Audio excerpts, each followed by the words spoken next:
All right. Yeah. Hello, everyone. I am Patricia Ibwameze, and you are welcome to the first edition of the CEO's Journey. Here with me is Engineer Isidore Oyako, a Nigerian Canadian-based system engineer. Is here to share insights with us on how his foray into the technology industry, the products he newly launched, is the challenges the FuelFACT management team faced, and every other details you need to know. So sit back and watch. Hello, engineer. You're welcome on board. Thank you. So, to start with, who is Engineer Isidore Oyako? Like you pointed out, I'm a Nigerian Canadian. I was born in Aba. My parents are from Imo State. I grew up in Lagos, and I came to Canada as an international student to study engineering management, and did my second master's as biomedical engineering. I'm a father of two, my husband and a wife, and yeah, we live in Canada. I don't think there's much to say about myself except that I'm an engineer that likes solving problems, and I'm naturally an artist. Because my talent is I like drawing and painting. I like creating stuff. I like working with people. I like working with people, and at the same time, I think I'm most passionate about solving problems. I love that word, most passionate about solving problems. So I would like to ask, I would like you to share with us what bettered the FuelFACT idea. Okay, so that was in 2015 when my mom died. I came to Nigeria. Okay. We had an engineering project there where we had to, quickly do the house and, prepare for the burial. And after that, that afforded me opportunity to kind of move around a bit. I had like 2 weeks or a month or so.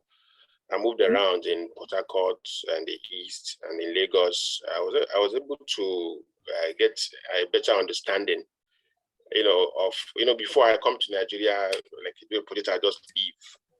Okay. I never really spent time since I left Nigeria. I never spent time on the streets. So there, I saw a lot of, one thing that was shocking was how much cash people were carrying on their hands. And I figured, whoa, like, I've never seen this kind of cash anywhere in Canada.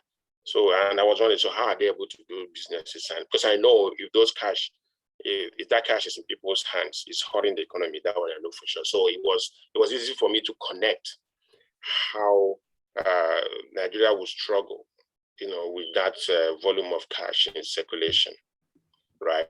I know some other people have their own theories that you still need cash to enable certain businesses, but if countries like Canada, Australia, and America, they are doing okay with huge a large percentage of the financial transactions being all electronic. I strongly believe that we are missing out. And again, I also know that when the money is in the banks, it becomes easier to create money, becomes easier to create wealth. Yes. And this also trickles down to GDP and GNP. Okay. So we all understand that. So I figured this is a significant problem in Nigeria. I felt like, whoa, since then I came back and I told my family, I think I found a new vision, a new calling. I'm going to start with removing cash in filling stations. That's fueling stations. We call them gas stations, but in Nigeria they call it fueling stations. Okay. So I said I'll start removing that. Then after that, I will work on removing cash from the public transit. Now, these are problems that people can pick, several aspects of it to solve on their own. But I wanted to solve everything. So that meant that I knew it was not going to be a one day, 1 year project. I knew it was going to be long. I also knew it wasn't something that a small company was going to tackle. I figured, okay, let me focus on the ideation process. Let me focus on the innovation side of it. I'm not worried that much about, running a business day to day. Let me focus on solving that, like understanding what is needed to make this problem go away. That's what FuelFACT is about. And that's purely, innovation is innovation is commercializing, making money out of creative output, right? So, but at the same time, it doesn't mean that companies that innovate are supposed to be the ones that will carry it mainstream. We wanted to just solve that problem, the kind of tunnel view of here is the industry. We want to see this problem. We want to solve it. Then we want to be able to get validation from the industry that this problem, that whatever we put out there has solved their problem. So that led to a lot of solutions and a lot of situations where we had to bring in a payment partner.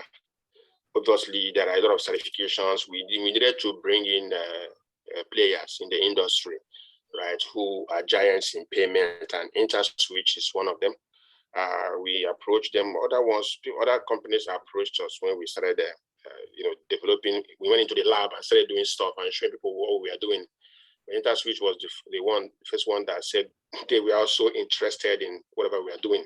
And they've also created a department, Smartware, that was responsible for solving that same problem. So it was natural that it was a natural marriage between us and InterSwitch. So we said we want to demand the way we are, skunk work, very focused team. And InterSwitch said, okay, they will back us, to solve that problem. Now, we're not talking about money. It's an organization that is largely successful, but it was interesting to learn how they also agree that what matters now is to solve the problem. So it had been a very happy journey since then. And that has led to over 12 more visits from me to Nigeria. And I brought in a couple of Europeans and Asian partners to work with me in the field, where we actually had to go inside pumps and try to understand, because it's Nigeria, it's an open market, it's not that regulated. So It's a good market in terms of it enables creativity, but at the same time, it's very open. Like there are a lot of systems, they are not controlled. You can't assume that what you're seeing is what is going to be obtainable everywhere. Even when you see a pump, you go inside the pump or equipment, you see different components inside them. So because we are engineers, those all became interesting, projects for us. And we tackle them one after the other. We still see variations come about. As we do that, the value, we've been building a lot of intellectual property. We've acquired a lot of knowledge. We documented that is the backbone of our company. We developed a lot of IPs. We developed a lot of technologies that actually we built it ourselves. We do the software, we do the hardware.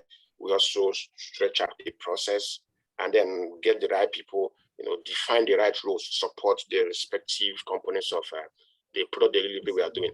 And the good news now is that industry has, embraced us.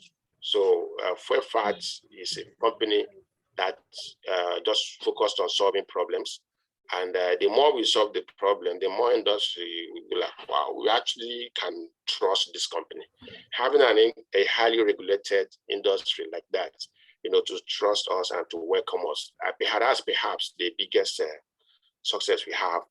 And we've been able to model their problems into three categories. One is the Forecourt Automation, being able to get data from pump, and being able to change prices, being able to do things on pump. That would require a way to put a layer on every pump, whereby each pump will have its method protocols, for talking to them. So we've covered all that.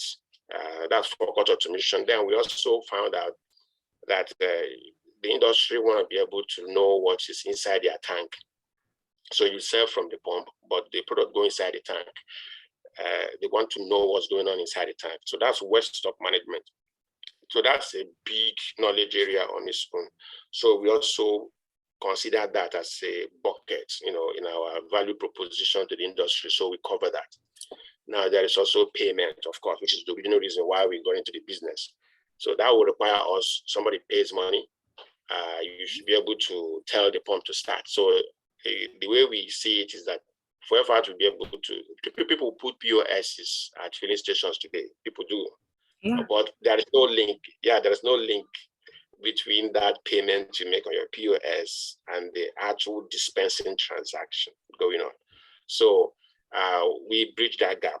We have solutions, automated vehicle identification systems where your vehicle comes in, you scan, it starts the pump, authenticates with InterSwitch backend and starts the pump. We also have, smart cards. We also have payment. We also have actual POSs. We put in controls in POSs, wired and wireless controls, and that will, if you finish your payment, automatically you will see the pump start. But what's going on is that payment authorization is a packet that InterSwitch POS solutions batches that to our terminals that we built, and our terminals, starts the pump. So the way we go about it is that these technologies that do what our systems are doing, you get it like for one pump, it should be somewhere around $3,000 for one pump. The technology that do what we are doing today, yeah. And for you to even be able to get it, you must be licensed by the organization, usually in France, in Germany, and American companies. But now then, because we are engineers, we build it. We have what we call first principle. We build from the scratch. That's like breaking the problems down into very basic components and start working your way up. So based on that, so we just say, here's the problem, we will solve it. Here is what is needed to build this system, we will build that. That's first principle from the sciences. So we use that to build the same solutions, but for Nigeria. And we rolled them out for a very long time, and they're actually working. There were hiccups here and there, that's part of it. So it was kind of interesting to see how Nigerian, customers, Nigerian users participated in actual R&D in the field. It's not usual. Like, we've not seen any company that came to Nigeria to build something from the scratch. We normally get product dumped on us. But the dealers are realizing that if you buy this product here, it will cost you 3,000 naira per pump, $3,000 per pump. But at the same time, it was not built for Nigerian market. So the value proposition for what we are doing was so strong that the dealers accepted it. They supported us, right? They gave us their site. What we tell them is that at no point would whatever we are doing affect your business. And so as long as it was not affecting their business, they allowed us to continue what we are doing. So we developed all those solutions to the point we are today. We are landing at somewhere around less than 10% the actual cost of this product. And if you really think about it, we are dealing with Naira, and our currencies has low value, and then purchasing power is also low. So it's a very strong, compelling, value proposition in the sense that we made these technologies affordable, but it's actually built from the scratch for that market. So that is the strength of FuelFACT. So we don't go and say, bring equipment and sell. We are not resellers. No, we don't. We are not even there to sell equipment. We are there to say, hey, we can solve this problem using this technology. Some of them could be IoT, some of them could be embedded systems. But the end goal is that whatever we are doing, even if it's a mobile app, we built it in Nigeria, but then we used Canadian standards, right? Because that's where we are coming from. That's where we got our background, right? And the team has been, we have a strong team of software engineers, right? And we also have a strong team of hardware engineers. And then there is also the open source community, where everybody is telling you what they are doing, what they are good at. So we can always find people that will help us to make things move faster, because the market is also moving. And remember, we're also competing with European companies. So we really need to be up and doing and fast enough. So yeah, that's the mindset, how FuelFACT came to be. It's a company that is into purely an engineering company that is solving problems, but creating solutions that's very valuable to the industry. Okay, thank you very much. I can understand that the unique selling points of the FuelFACT company is hinged on your value proposition, which you just highlighted now. And then if we are to, for an instance, just a while ago, there was this issue with adulterated fuel being imported into the country. As in, you've been mentioning that FuelFACT is all about, providing solutions to problems revolving around the fuel retail industry, or would I say the downstream sector. How would FuelFACT come in?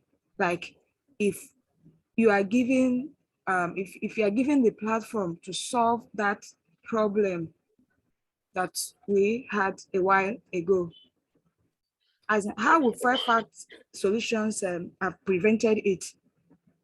Okay, good. So now this is a very, thanks for this question. I've not really put a lot of thought into this.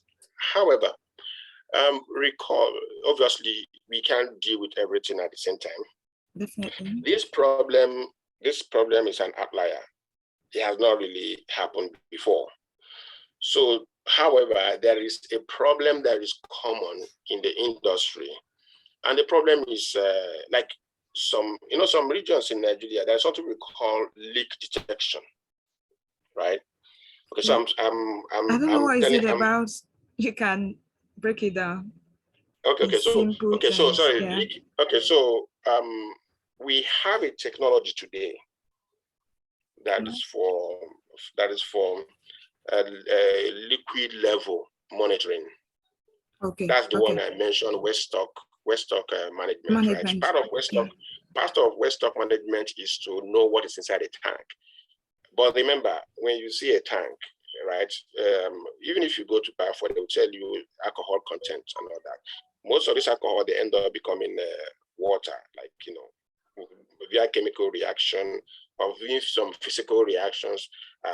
Sometimes there could be leakages from tanks, right? Or the tank that is bringing the product may have hard water inside it, that they all go inside. But the thing is that because water has a specific gravity of 1, it's the relative one, it's a relative gravity. Then fuel has a relative gravity, specific gravity of 0.4 to 0.73, right? That's fuel, that's a petrol. Now, diesel, right, has specific gravity of somewhere around less than 0.9 to 0.93. Okay. So that means if you pour fuel and pour gasoline, pour diesel and pour water in a container, they will all separate. Okay. Right? Yeah. So we have a technology today that when it is in the tank, it will tell you the level of water in that tank. And it will tell you the level of fuel in that tank. Obviously, we don't have diesel mixed up. So each tank will contain fuel. You don't contain diesel, but it will tell you this is the level of fuel, this is the level of water. Okay. Because with that information, if you bring that information to a database, and then put an algorithm, it will tell you when that water has gone past a threshold. So when it goes past a threshold, it creates an alarm. So what we have today is a technology that will tell you that you have too much water in this tank. It will tell you that automatically. Then that's now left for you to now go and take action, remove everything there, clean it up. It can also be telling you that, by the way, this water level has been rising. That could mean that there is a leak. Because if you remove the water and pour fuel and it comes in again, our system will tell you. But that's for you to now do quality control around the tank or decommission the tank because you're giving people water. So FuelFACT technology can prevent that today, can help you manage and stop that today, right? Now, however, this is a different issue. The issue that happened in Nigeria is wrong type of product. It's not about It's not about whether the product is fuel or water or the very different concentration. No, this is just that the mix was bad. Okay. So if FuelFACT comes in to deal with this problem, we'll be looking at we'll be looking for a technology that would measure, right, synthesizer, something like that, chemical synthesizer solution that would just tell you that, hey, this product you're getting is the concentration of fuel, right, is this concentration of whatever, there has to be other chemicals will be this. But the question is, we don't feel it will be because this problem has one source. See that now? That's a source for it. The ship that brought into Nigeria. So it is there that we were supposed to check before it goes into Nigeria. So you can see it's a very simple problem to solve. Just put the solution there for any tank to offload products into Nigeria and measure it before it comes in. So it becomes something that is so easy to deploy. And you don't have to put it on every site. Okay. You understand? So because it has a single failure point where you could check it, it becomes easier to solve. So that's FuelFACT's approach. So okay, let us determine where it happened, where it got into our system. It's from the dock. We put it there and put a synthesizer there, and it will tell you, no, don't bring this fuel in. So a company like FuelFACT, we don't have the technology today, but using our own value, the way we operate, the way we set up our organization, which is R&D, if we get in there within a month, we would tell you this is a technology that will be needed to prevent this from happening again. All right, thank you very much. Another question I want to ask in that line was, if you can recall, the federal government made a move to compensate motorists whose vehicle engines got bad, and a lot of controversies came up in terms of how will they, as in like how will they get these people does the country has a central management data system whereby they collect data for people who came to buy fuel, like where are they going to start? So if I'm to ask, can your technology solve that issue of data management? So we have that today. Okay. We have that technology today. Okay. So to tell you the level of traceability we do, obviously, so most of the things we are doing in FuelFACT is also drawing from our experience in ISO 9001 2015, which is heavy on traceability and heavy on risk management, right? Okay. Risk-based thinking, right? Okay. Risk-based thinking, right? So we already in the original design of FuelFACT, we already know that this problem exists. So today, every attendant that is selling, our system will require you to scan your card. Attendants have their card, they scan. Every transaction is traced to an attendant today on FuelFACT, on site that has FuelFACT systems. Okay, that's one. Now, the other one is that you may recall when you asked us about I was giving you the journey of FuelFACT and all that, and the mindset behind our solution. We are not there to do whatever every other person is doing. We are trying to say, here is the problem we have, and that's the problem the industry is expecting us to solve, right? Industries have these systems, here and there, but they don't come together to solve the problem. One example I gave was the POS, right? Yes. So imagine if you bought fuel and at a filling station, whether you paid cash or whatever, you got a receipt.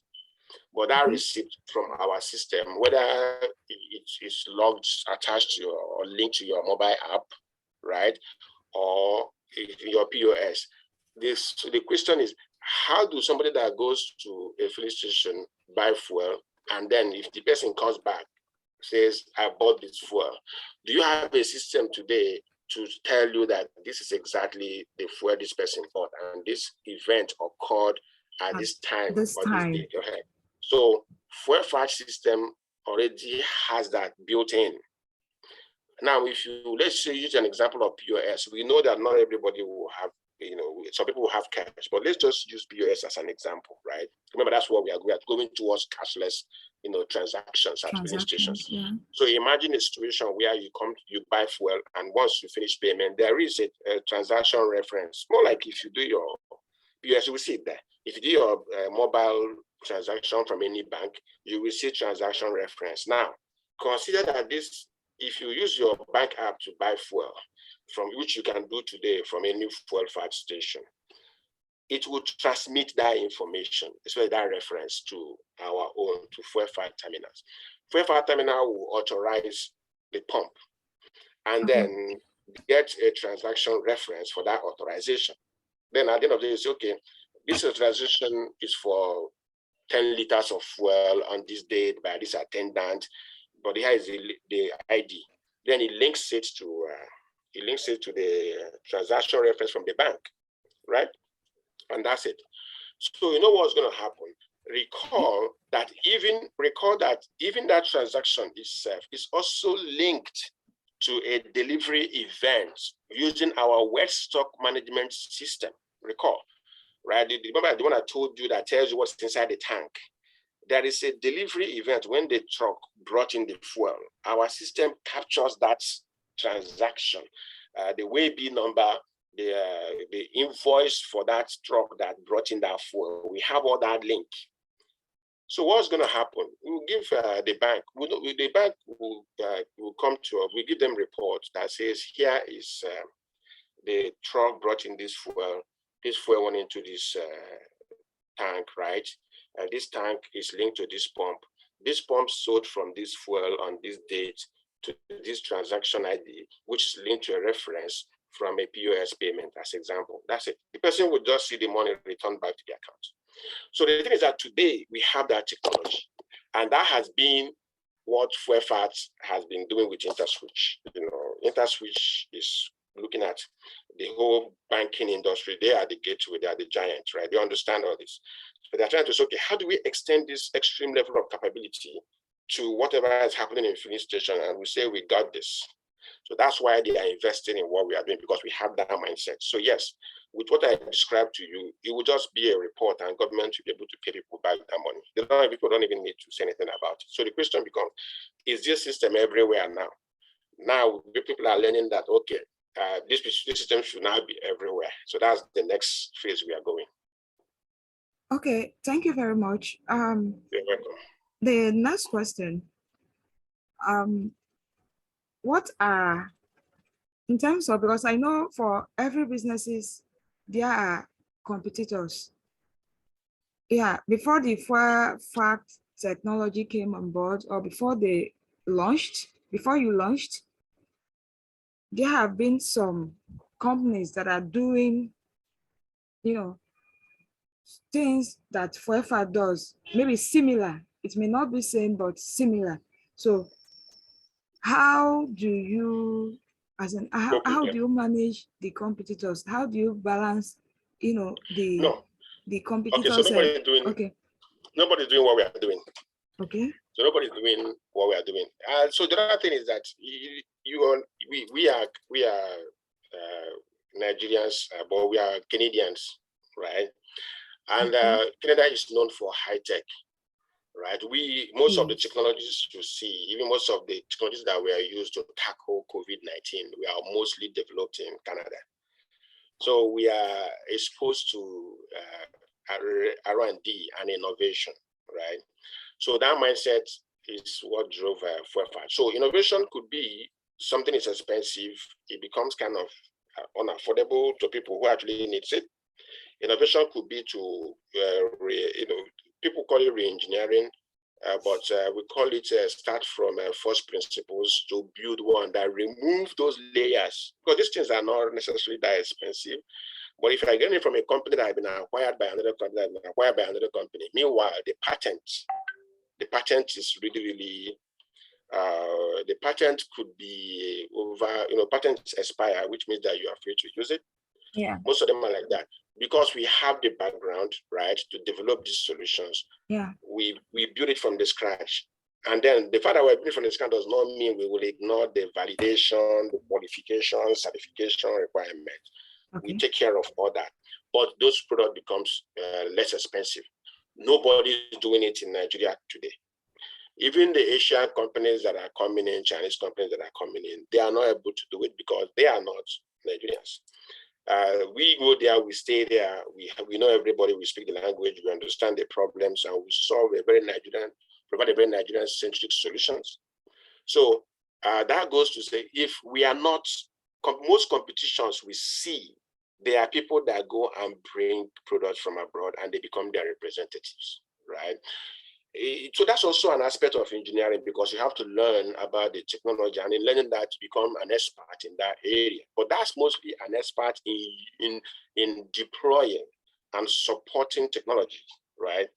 That's different from what we are doing. We are building it. We are designing it, developing it from the scratch. Now, see, here is where we are also different. But different in the sense that if you bring these technologies from outside, when anything happens, which we call return material authorization, RMA, right? Recalls and all that, something goes wrong. Most times you are not allowed to open it. You're not allowed to touch it, right? Now you have to return it to them or place an order for another one, which takes nothing less than 3 months, right? Okay, so we don't do that. Because we develop this technology ourselves, we have that advantage that our engineers can go in the field. Even our sensors tell us what is wrong, what is not doing okay. Most times we can tell the error messages we are getting. By the time our engineer goes there, they open it, replace what they need to replace, put it back. So the uptime, the reliability as a function of mean time before failure or mean time to failure, and then the uptime, even SLA agreements, right?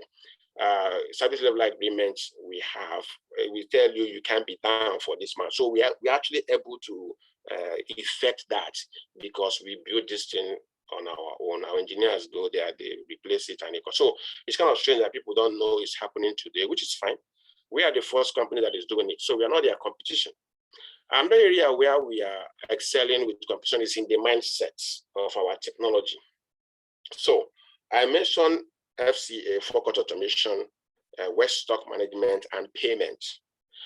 So most of these companies, I can't hear you, so your speaker is down, your microphone is down. So most of these companies, what I noticed that they are doing is this. Because everybody complains about theft and fraud in Nigeria. Yes. The dealer comes and tells you, oh, my managers are stealing my money. I want to monitor them. I want, but most times, that's not a strong incentive to make large investments. So those dealers have made those investments today.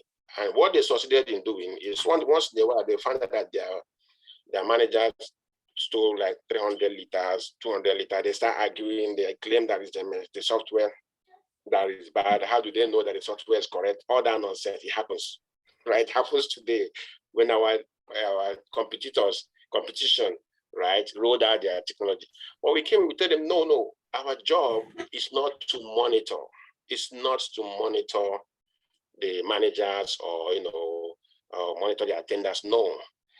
The mindset of our technology is transparency. See that now. The mindset is transparency, which means we are more interested in changing people's behavior towards a positive direction. What we noticed is that why would you want to catch somebody stole money or committed fraud? Meanwhile, what you are looking for is for the person not to steal money or not to commit fraud. So we have solutions that show the manager right there what the owner of the business is also seeing. The reports we are getting from the dealers who deployed our system is that all the problems they had went away and their relationship with their managers improved. See that now. So they are telling us that that's what they can. They don't even check anything. They don't believe that the system is doing the work for them. So that mindset is called transparency. So that's different from monitoring, which other people are selling. We are not interested in that. Our system has that capability, but that's not what we're selling. we are giving you a solution where if a customer comes to your site and complains that he paid you 10,000 and the fuel you gave him, he doesn't believe it's up to 10,000. Right there, and the attendants will punch our terminal, and our terminal will show what was dispensed. Okay, so now you're talking about traceability and transparency. Transparency, even to everybody. Our system, just like a red light camera, is there for you, right? Why would you shoot somebody that crosses the street? You should be able to tell somebody, hey, this is red, don't cross over. So people see that transparency component is our strength. That's different from monitoring to come and fire people, to come and lock people up. We don't want that kind of solution, because we believe that the long-term value of transparency, is over and above what you will get by getting into trouble. Now we've seen some. Last time I traveled, the dealer just came and saw me walking, and he asked, "What are you doing?" I told him we have a new pump. I needed to write the code on the pump and all that. He just left. After a while, when I kind of finished what I was doing, because it was a distraction in a way, I asked them, who was that? And I went and asked the attendants, was that the dealer? They said, yes. Guess what? This is a dealer that gave us his site a year ago. He hasn't even seen us ever since then. He just saw us in his site. I couldn't even recall his face. The guy told me that since we put our system there, all the problem has gone away. That we don't know what he did, that everybody's behaving well, no drama, no argument. For me, that's the Canadian value. Yeah, it happened at Friday. The guy was so happy to see us. He said, yeah, so everything is okay. He didn't even recall. He just knows that the system is running and everybody's behaving well. See, that's his goal. Not to sit and the manager does not understand what's going on, because you think they thought that the managers will go and tamper with our system. But how are you going to tamper with something that is all glaring right there in your face? So what the competition is doing is not what we are doing. And that's why we are getting investors. Investors are giving us, funding us, pushing us to keep going, because they know we are addressing the issue than just micromanaging the problem. I don't know if, so beyond technology, the mindset is also different for FuelFACT. Okay, I can see that FuelFACT technology is making the lives of fuel stations, staff, even the consumers easier, as in your technology makes, lives of, people in contact with it easier. Another question I would like to ask is that the industry, as we all know, isn't regulated. There are some challenges, or will I say there are challenges that are involved, you understand, with having, an unregulated market. So how do you balance such bottlenecks? How do you balance such constraints that comes with that? It's when you say it's unregulated, is it in the sense, is it like enforcement or compliance or standardization? Like what would you what would you expect in a regulated environment that you feel will be negative, for Nigeria, where people, because I know it's a regulated industry, irrespective of whether it is Nigeria or because of safety imperatives, right? It's a very high safety zone, high safety environment. So it has to be regulated from that angle. But when it comes to doing business, what is your concern? Is it like when you say regulated, in which context? Is it like regulated is a good thing or a bad thing? I don't understand. As in compliance. Okay. So, but they are already in compliance, right? People that are in terms of engineering standards, all this equipment they have. Yeah. So I think we saw an incident at New Garage, where there is a company that was assembling Chinese pumps. Okay. So those pumps are working. But now we wanted to put our system there. The guy gave us, I think, he was about to give us about 100 sites. But he said we should start with 6, to show, it seemed like we are just talking. Show us, let's see. Then we started, we saw a site that was in office. I went in there and I was like, how old is this pump? Because I was here 3 months ago. I was there in November. I was like, how old is this pump? They say the pump is not been up to 2 months. I'm like, well, why is it this dirty? So that's already me being, yeah, they didn't answer. I said, open it. I opened it, lo and behold, the inside was so dusty. Okay, I was like, okay, this is a no-no.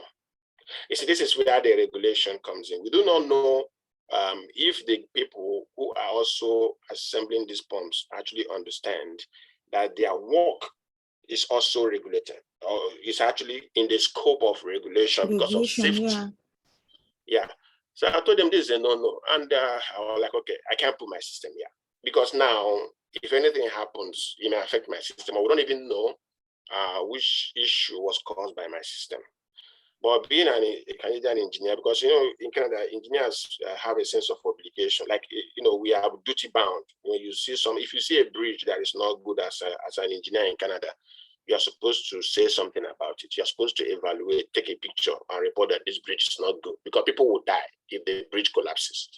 So I figured I needed to talk to whoever supplied that. When they called the guy said that's what the customer paid for.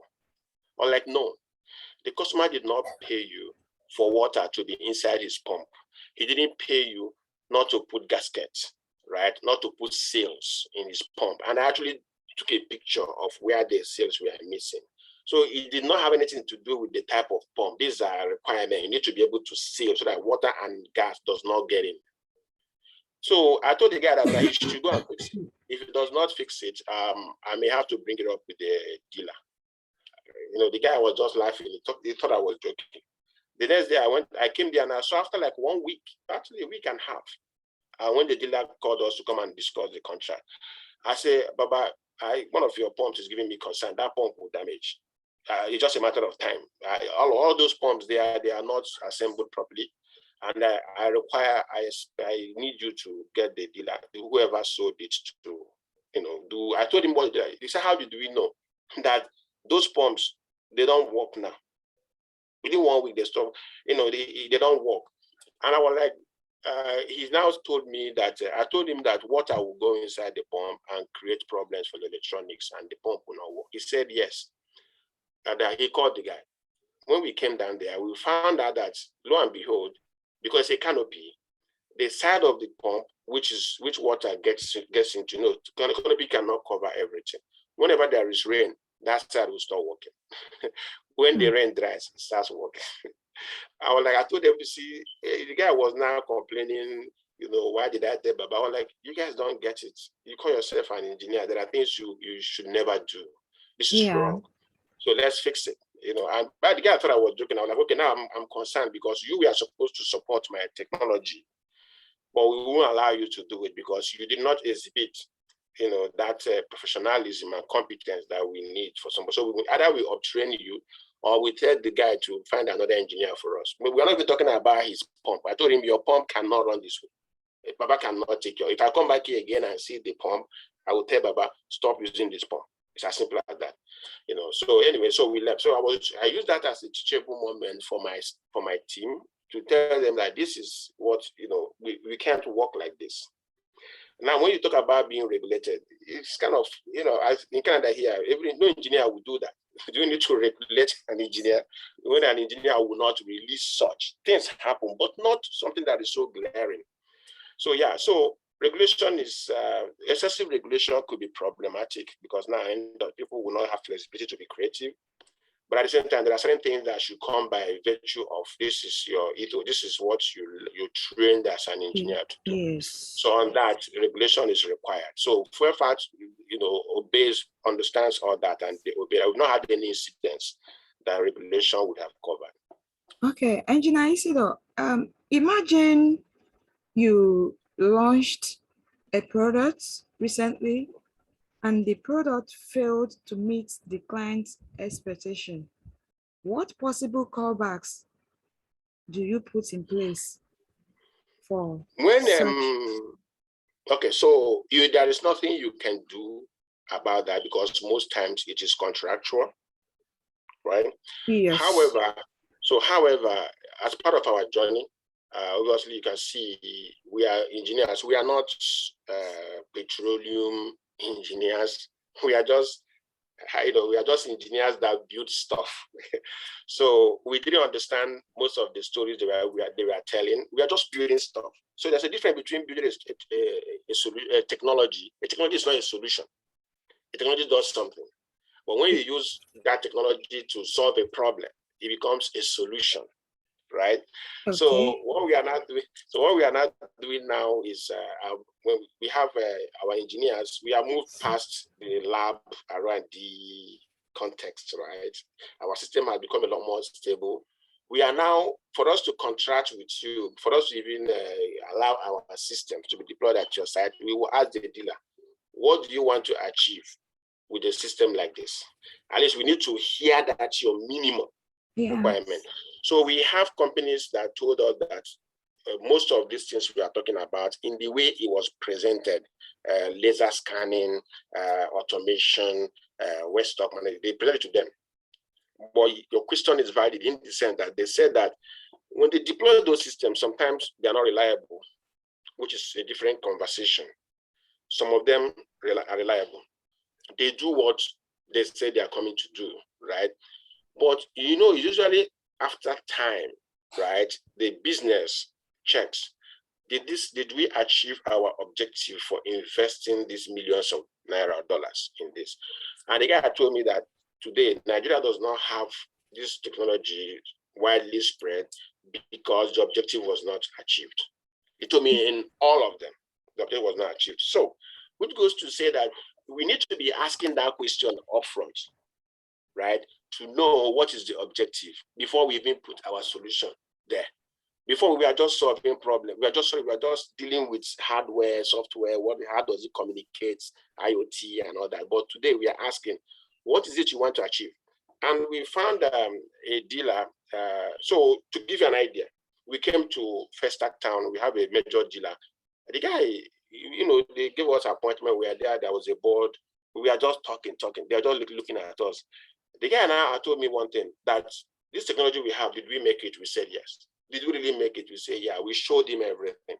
He now said, okay, because we made it, he's going to tell us a problem he's been looking for a company to solve in UK. We laughed. We were like, okay, just assume that the disclosure, we may have solved that problem. So it won't look like we are trying to steal your idea. So he told us that what he wanted was like, now that we have fuel scarcity, he's looking for a situation where he will give some customers some card accounts, give them phone number. He described it the way he perceived it, right? The way he conceptualized it. But the goal is that if you have an account, you will come to a filling station, and when there is no fuel, when the people are dragging to buy fuel, there will be a pump for those account owners. You will just go there, get fuel and go. That way, other people who don't have, say, why did this guy just go and get fuel? He will say, yeah, he's a club member, he has membership. Then other people, give me my own membership. That's what I will say. So that was his vision. But like, okay, we have something that is even better. You see that now? Because he told us what he wanted. That's what we are doing now. Because he told us what we wanted. We told him that, look, we already have mobile accounts, we have card account, payment, actual voucher, actual wallets from InterSwitch we have today. So we said, we can actually give you your own scheme whereby you create a bucket for your customers. And whenever you have fuel, you want to give them discount or anything, you can just send them a message, okay, come and buy fuel now. If you buy this amount of fuel now, you get this or you get that. People just come and buy it. That's one. The guy was like, is it possible? I was like, yes, we have it today. And by the way, they will just come. They don't need to submit their phone number, tablets, or our system is already has tablet capability there. You just come in there, you tap your cards, your POS or whatever. We already recognize you as an account owner. Right? Then right there, you buy fuel and go. So all that capability is there today. The guy was now like, okay, we should go to 5 sites and put it there. He wants to see it. So this is what we've been doing. So we have those tool sets. Even we have a solution where the guy just said he wants people to know he has fuel. How can people know he has fuel? I was like, okay, with our system, with the mobile app, somebody can, if somebody say, I want to buy fuel, we use Google Map and show you all the filling stations around you that has fuel. In addition, all the officials around you, they will tell you, these are filling stations that has fuel, right? Diesel like kerosene. And by the way, this is the amount of fuel they have there. So I told the guy that if you choose to turn this on, our technology can allow you to turn it on today. People can just open their app and see, okay, this guy, YTK, Ego Share filling station has fuel. And this is how much, by the way, their fuel will soon finish, so just in case. So we have that technology today. So we built these tool sets today that meets what we are doing and helps merchant. But the thing now is we have to ask them, what do you want to achieve? We don't want to put all this out. It just seems that you don't know what you're getting, right? But in some cases, we have to educate them on, how to run the business, how the system helps them to run the business. But we want to be sure that at least there is something you want that, you are paying money for. Okay.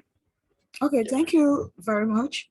I would like to know your rationale as the Chief Executive Officer of FuelFACT Technology Solutions. What are your rationale, for making decisions? I'm sorry if I'm getting a bit personal here. No, that's fine. That's fine. So very soon, first and foremost, Elon Musk of Tesla is our mentor. He is the one that we are following. We tend to, so far, we respect and appreciate his, his approach, his value system, his approach towards problem solving. And we also observe how he doesn't talk about money that much. So there is this, there is this, we have investors, we have financiers. Oh my God, if you see them on me, pounds, we need money, we need revenue, we need contract. I will just laugh. They say, why are you laughing? You think we are in business? Well, like, okay, everybody just calm down. When the product is $1,000 and we build one that is $100, and that one is better than the one that is $1,000, and what other statement do you need from us to say we like making money? There's no point. So why are we talking about money? Can you guys, we are creating solutions that actually first. That let's solve the problem. People give you the money. Give people value for money.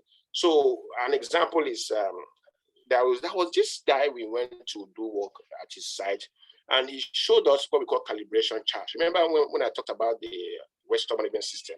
Automatic tank gauge. These are laser sensors that tell you what is fuel and what is water inside your tank. So it gives you height, but there's supposed to be a height volume chart. So when you get that height from the sensor, you map it to a volume database. It tells you the volume of fuel there. So what we noticed was that, so we went into the site and we finished, and the guy told us that, look, this chart I'm giving you guys, it has never been correct. Why would you take this chart now? Because if you take this chart, that means that whatever your system is returning is going to be wrong. He made that clear. We're like, okay, but we need to at least to roll out the solution. Then from there, we can actually see what the problem is. And when we plotted the graph, we saw significant arbitrary dips in the curve, right? Whoa, that was bad. Something moves from 18,000 to 500.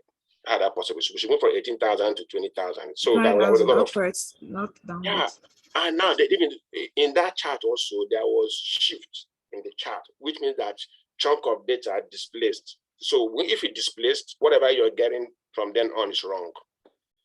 So we told the guy that we saw it. The guy said that he told us, and I was shocked that a company allowed that and put their stamp on it. So you can see now that in Nigeria, they are saying regulated on something that an engineer, how we say we engineers, our work is out there in the public. It's fixed for us, right? So how could you give out a chart that is wrong and you put your still? And now you assume that the government regulation is what will make you do it right. That's wrong.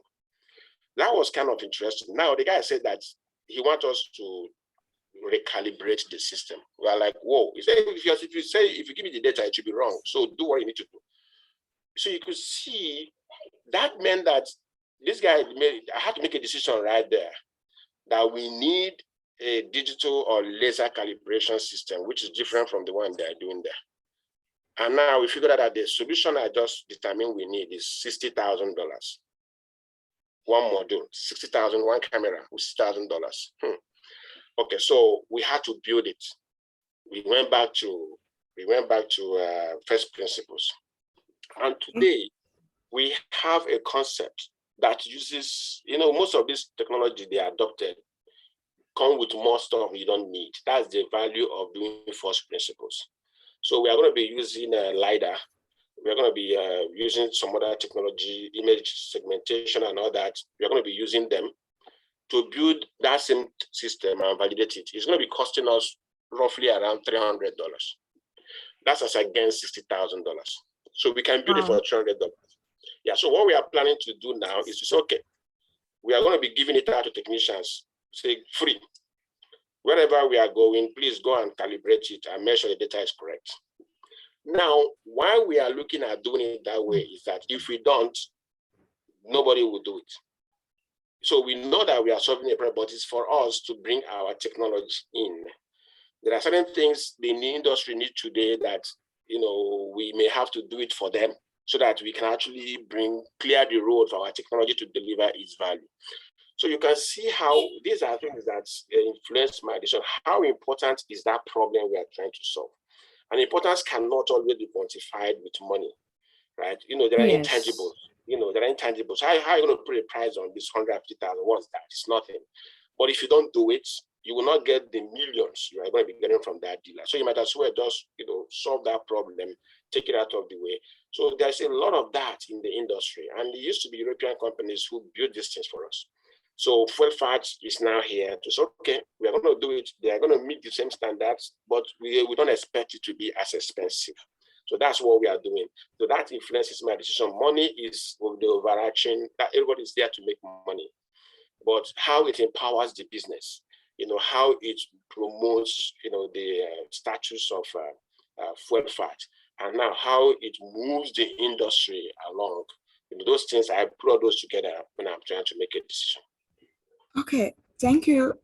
Another question I would like to ask is, do FuelFACT intend to collaborate with the banks, just like we have mobile banking on our phone, like just to integrate payment into yes, the we have that today. Mobile banking apps? Do you have it? We have that today. Okay, you have it? Yeah, we have it today. How come I don't see that on my own phone? Because I use I also use mobile banking app. Okay, so see how it's going to be. So here is the mindset behind that also. The mindset is that we don't, we are like a platform. And for you to grow, you need to empower others. You need to be able to allow other organizations, other industries to use your solution or use your platform to solve their own problems. So the support we are getting today is because we have an open platform. We have the core that enables all this. So only FuelFACT cannot do everything that is coming out of technology today. Okay. So one of them is this. There are companies that already have ERP solutions, ERP systems that manage their business. Our FuelFACT is not going to be building those, right? But if a company says it's not going to be replacing those, if a company says we need an ERP system, okay, we have to think about it, but that's not our core. But the data to support the functioning, right, the functions of that ERP system, FuelFACT will push it to that place or allow the ERP to get it from FuelFACT. So you can see now we're enabling that business or that knowledge area too. Now, banking, imagine banks already have this biller system. If you want to buy movie tickets today, if you want to top up your card, the VTU system for MTN and all that today, you could see that you can buy a recharge card from your phone. Why can't you buy fuel using that? And it's very simple. Yeah. So remember, that's the reason why we are with InterSwitch. right? That's which is the one, the beast is the giant that enabled all that, right? So what we built today is that you should be able to just say, I want to buy fuel. I will tell you, Billa, InterSwitch has their product they call Smart Fuel, but we are calling it Smart Fuel Smart Fuel FuelFACT, or Smart Fuel powered by FuelFACT. We are rolling it out. Yeah, you buy fuel and immediately a token will be sent to you. Now, recall that you can also get that information automatically on your own FuelFACT mobile app, but it is not dependent on that mobile app. We will send you a token when you come to the filling station that has FuelFACT terminals. You just hand that token to the attendant. The attendant punches it in, automatically gets fuel, and you go. Right? We can even do it now. Receipt is there for you because there are some information about your account that we would get that is not too sensitive, based on what we call PCI, security of financial information. There are information that is available for us. We don't get your card information or your account information, no, but we get references that we can use to build up your invoice, to build up your receipt, right? And allow you to manage that. You can, if you pay 10,000, you don't have to use the whole 10,000, right? You can keep it, then it comes into FuelFACT, your own FuelFACT account. Then you can use it and buy 2,000, 3,000 as you want. But our system supports that. Companies are now going to be using it to do corporate accounts where you can have people go out in the field and you don't give them cash now, but you will be loading their account and giving them tokens, right, for them to buy fuel. So we have those capabilities today. Banks are supposed to benefit from this because banks, they want to do their business. They want to manage they want to own their customers. So we enable that for them, and it's still okay. All right. Yeah, the next question. Please, I would like to know how you're able to manage these foreign exchange issues. That's in terms of getting dollars, to buy your to other products. stuff. Because I know it's greatly is impacting adversely on businesses in Nigeria. So how do you do that? Okay, so first and foremost, we have international investors, and we also have Nigerian investors, and there's also revenue from Nigerian business. So we anticipated that. What we did is, because we are doing technology transfer, we are solving problems in the industry that is quite significant. Yeah. So we started by engaging the Ministry of Trade at the Nigerian High Commission in Canada here. I actually live in Ottawa. Ottawa is the high-tech capital of North America, which is Canada, right? So the embassy, the High Commission is just behind our house here. So we went there, we made an application regarding what we are coming to do. It's a Canadian company, but our focus is Nigeria. The company is formed by Nigerian Canadians for the purpose of solving problem in Nigeria. But